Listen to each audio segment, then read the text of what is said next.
La pression monte à quelques jours du bac. Près de 650 000 élèves passent l'examen cette année. Il faut dire que l'enjeu est important et ils sont peu nombreux à échapper au stress.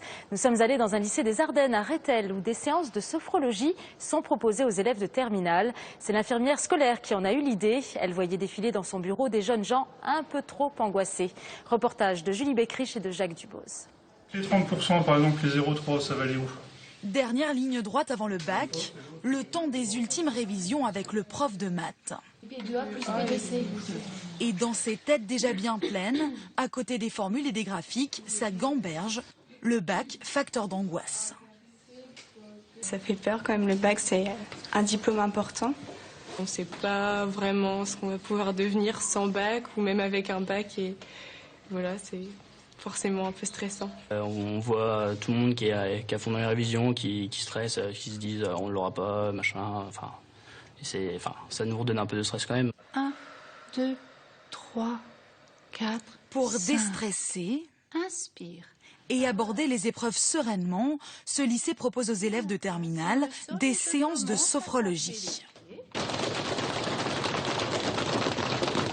L'idée, c'est de relâcher toute la pression accumulée, parvenir à être zen.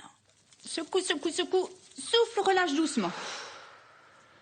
On est vraiment relâché, on a confiance en soi, on peut affronter des montagnes, enfin on est vraiment bien après la sophrologie. On ne peut pas se concentrer dans un corps qui est en tension. Et puis c'est vrai qu'ils subissent pas mal la pression, parfois, qui est tout à fait normale, des parents, des professeurs. Une pression parfois difficile à gérer tout seul. J'ai confiance en moi. Avant j'étais vraiment stressée pour rien.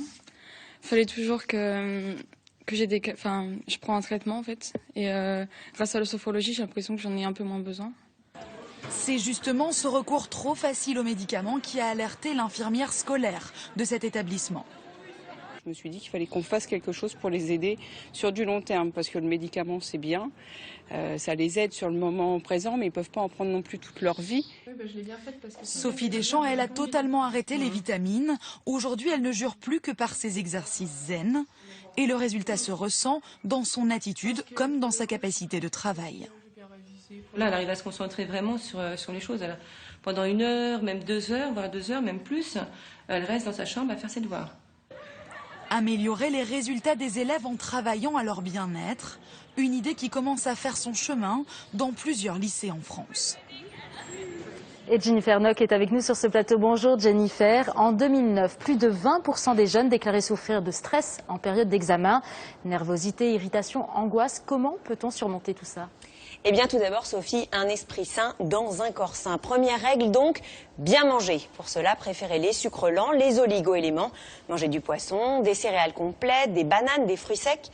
Exit en revanche les aliments gras, trop riches, qui endorment, panini, hamburgers, frites. Exit aussi toutes les boissons énergisantes, les vitamines et les médicaments dopants. Car si ces substances vous aident à rester plus longtemps éveillé pendant les révisions, ils peuvent provoquer des palpitations, des coups de stress ou même des trous noirs pendant l'examen. À bannir donc à éviter totalement. Et puis surtout, il ne faut pas oublier de se détendre, c'est important. Et oui, c'est une règle importante. Accordez-vous une pause toutes les 2 heures. Cela permet de consolider les connaissances et d'oxygéner le cerveau. Pour cela, faites du sport. Pourquoi ne pas pratiquer un sport de combat comme le karaté, par exemple, pour lutter contre ses angoisses et sa peur? D'autres choisiront l'hypnose pour développer la confiance en soi. C'est très à la mode. Tous les cabinets que j'ai appelés étaient pris d'assaut par les lycéens. Ouais. Enfin, n'hésitez pas à vous entourer de vos amis, de votre famille pour vous conduire aux épreuves.